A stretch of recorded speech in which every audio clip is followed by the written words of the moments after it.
ni Pangulong Ferdinand Marcos Jr. ang ika-4 na Legislative Executive Development Advisory Council o LEDAC meeting para sa mga priority bills na kailangang maipasa ng 20th Congress. Dumalo sa naturang pagpupulong ang mga miyembro ng gabinete, lider ng Kamara at Senado at ilan pang sectoral representatives. 58 ang mga panukalang batas na naitalang prioridad na maipasa bago matapos ang Hulyo 2027. Kabilang dito ang Anti-Political Dynasty Law, Party List Reform Act, Freedom of Information, maging ang amendment sa Bank Deposit Secrecy Law, General Tax Amnesty at Law on Online Gambling, Magna Carta for Barangays at Travel Tax Abolition.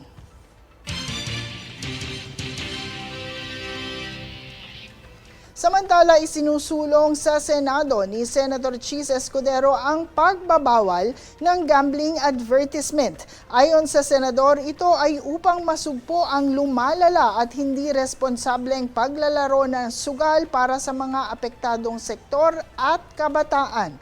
Ang patakarang ito ay sa ilalim ng Senate Bill No. 2347 na naglalayong ipagbawal ang patalastas ng sugal sa mga telebisyon, radyo, online at sa mga social media platforms.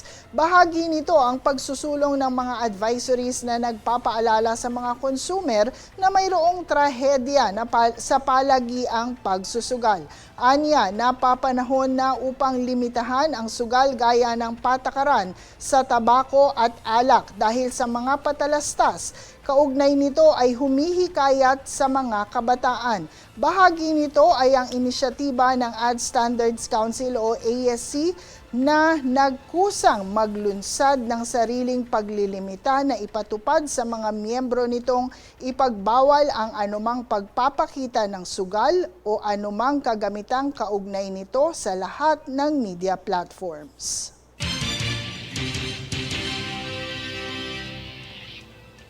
Inihayag naman ni Senator Alan Peter Cayetano na maaaring magsulong sa pagsugpo ng stunting o pagkabansot sa mga bata ang Magna Carta of Barangay Health Workers o BHW. Pahayag ng Senador, may mahalagang papel ang mga BHW sa pagsasaayos ng healthcare system sa bansa bilang sila ang mga nag-aasikaso sa mga maliliit na komunidad sa bansa at mas matutukan ang pangangailangan ng mga bata sa komunidad. Anya, ang pag-aproba ng Senate Bill No. 1905 kamakailan ay makatutulong para panatilihin ang kalusugan ng mga mamamayan sa bansa. Sa ilalim ng naturang panukalang batas, bahagi nitong suportahan ang mga BHW sa pagtugon ng mga serbisyong pangkalusugan. Dito, hindi lamang voluntaryo ang kanilang paninilbihan at makakatanggap pa ang mga rehistrado ng hindi bababa sa 3,000 piso kada buwan.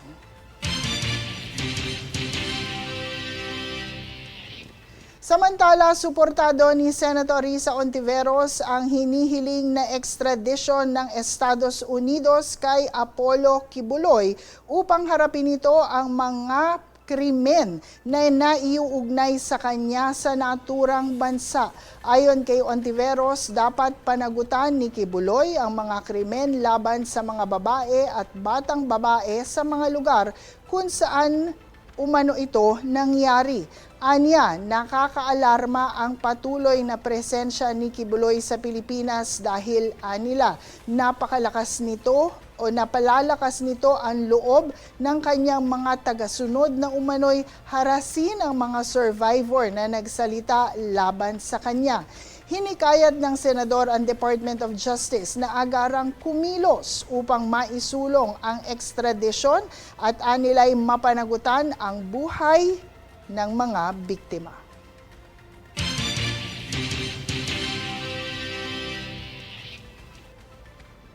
Iginiit naman ni Senator Panfilo Lacson na ang panawagan ni dating Senate President Alan Peter Cayetano na imbestigahan siya ay may kaugnayan sa kanyang paglalantad ng mga umano'y anomalya at katiwalian sa mga proyektong pang-imprastruktura. Pinabulaanan ni Lacson ang paratang na ginagamit niya ang kanyang posisyon para puntiryahin ang mga kritiko at igiit na layunin niya mula pa noon na ilantad ang katiwalian at panagutin ang mga tiwaling opisyal. Tinugon niya ang ulat na nais umano ni Cayetano na siya ay imbestigahan dahil sa pagtuturo sa mga kritiko at sinabing ang kanyang mga investigasyon ay nakatuon sa mga tiwaling opisyal. Kaugnay nito, muling binanggit ni Lacson ang kanyang paglalantad sa mga umano'y illegal na reclamation sa ilang bahagi ng Laguna Lake at ang plano niyang makipag-ugnayan sa mga ahensya upang mapanagutan ang mga nasa likod nito. Dagdag ni Lacson, patuloy niyang nilalabanan ang mga katiwalian anuman ang nakaupo sa administrasyon at inalala rin ang mga nauna ng paratang laban sa kanya na anyay walang batayan at kalaunan ay binawi rin ng mga nag-akusa sa kanya. Sa iba pang balita, sa talamak ng mga insidenteng nagaganap sa paaralan sa bansa, inaprubahan kamakailan ng Kamara ang batas na naglalayong siguraduhin ang kaligtasan nito.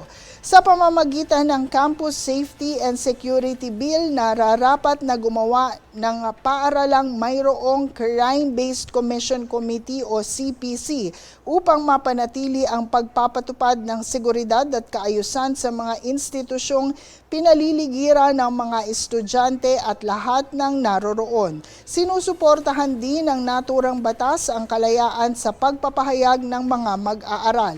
Ayon pa kay Kabataan Party List Representative Reni Co, nararapat na isama sa CPC ang mga kinatawan sa Student Council, faculty, at non-academic personnel. Inaasahang maisabatas ang campus safety upang masugpo hindi lang ang karahasan sa loob ng paaralan, maging sa paligid nito.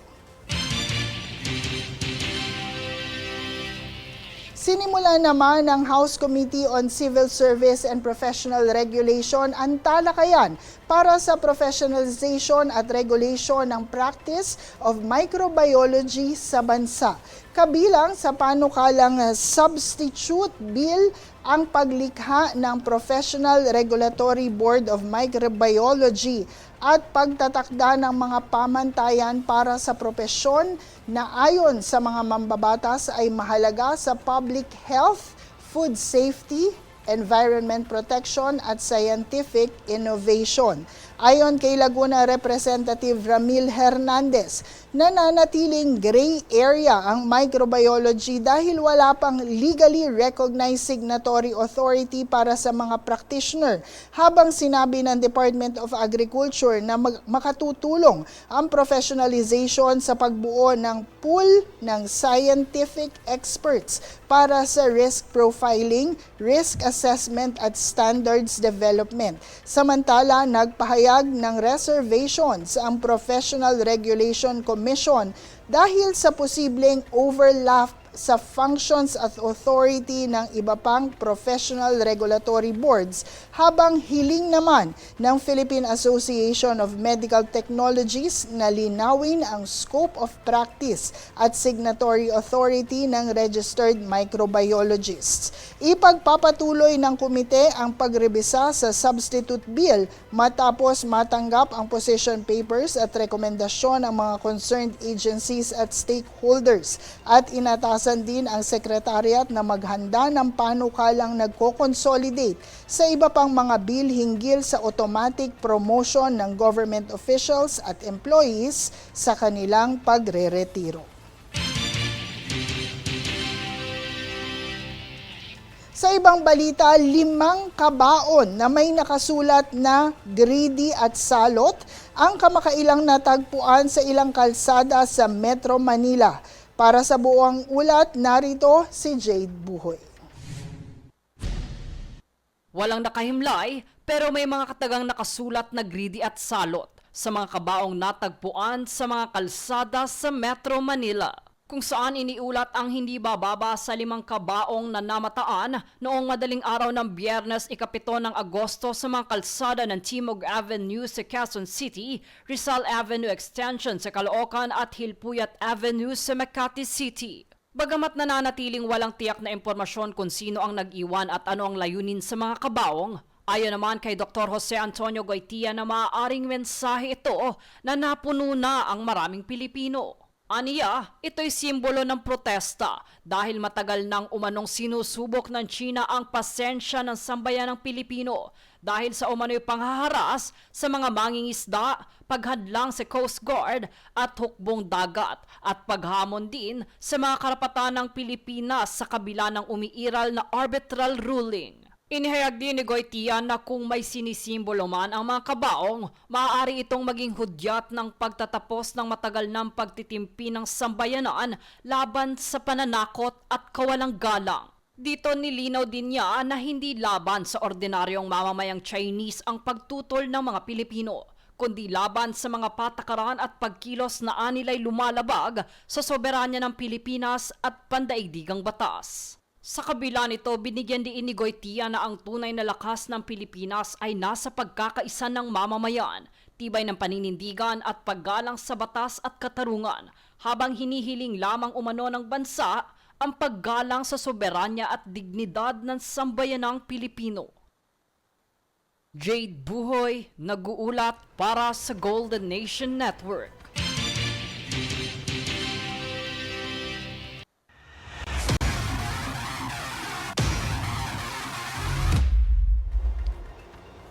Panibagong historic milestone ang nakamit ni Pilipina tennis sensation Alex Ayala matapos ang kanyang kauna-unahang WTA Tour title at masungkit ang kampyonato sa 2026 Mubadala DC Open sa Washington DC, USA.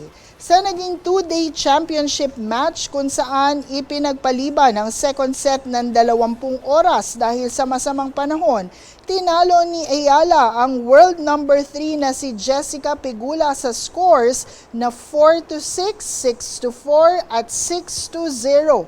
Bago pa man maharating sa finals, una na niyang tinalo sina 2024 Olympic champion Zheng Qingwen, defending DC Open champion Leylah Fernandez, world number 9 Elina Svitolina at 4-time Grand Slam champion Naomi Osaka. Samantala, mula sa number 28, umakyat din ng 8 spots ang tennis ace sa kanyang bagong career high na WTA World Rankings na ngayon nasa number 20 na.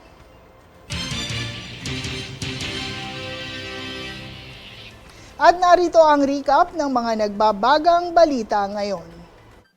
Sa ulo ng mga balita, GILG nilinaw na wala pang naganap na pag-aresto kay Senador Bato de la Rosa.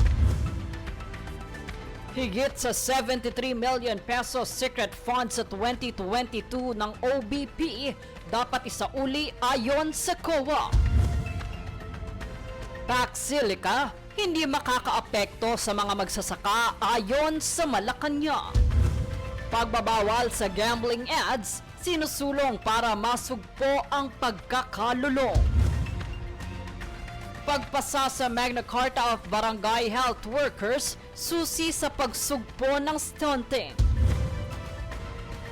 Alex Ayala, nakamit ang unang WTA Tour title matapos masungkit ang kampyonato sa 2022 Mubadala DC Open.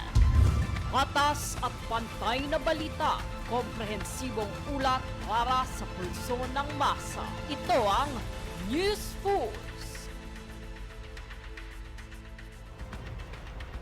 At yan po ang pinakamaiinit na mga balita nitong nagdaang linggo. Manatiling nakatutok sa aming mga update sa amin pong Facebook, Golden Nation Network, at mag-subscribe din po sa aming YouTube account, Golden Nation Network. Ako po si Lorlyn Garcia Velarde. Maraming salamat po sa inyong panonood. Ito ang News Force Weekend.